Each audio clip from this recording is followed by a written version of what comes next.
അതായത് പത്മകുമാറിൻ്റെ കാര്യത്തിൽ ആരാണ് പിന്നെ അദ്ദേഹത്തെ ന്യായീകരിക്കാനും അദ്ദേഹത്തെ കുറ്റവാളിയല്ലെന്ന് ഇതുവരെ സ്ഥാപിച്ചത്? അദ്ദേഹം SIT പറഞ്ഞു അദ്ദേഹം കുറ്റവാളിയാണ്.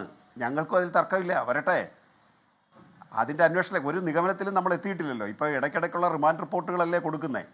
അപ്പോൾ ഞാൻ പറഞ്ഞത് പത്മകുമാറിന് ശേഷം അത് മൂവ് ചെയ്തു എന്നുള്ളതാണ്. ഏറ്റവും പ്രധാനപ്പെട്ട 2 അറസ്റ്റ് നടന്നു.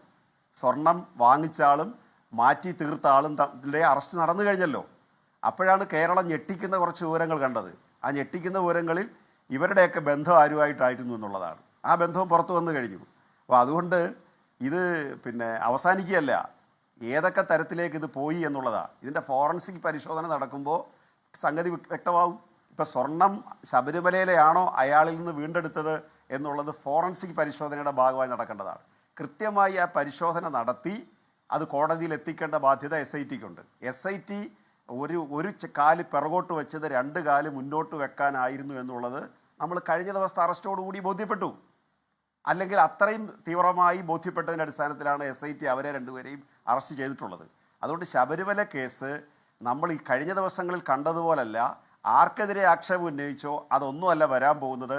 ആരാണോ ആക്ഷേപം ഉന്നയിച്ചത് അവരിലേക്ക് അത് തിരിഞ്ഞു കുത്തിക്കൊണ്ടിരിക്കുകയാണ്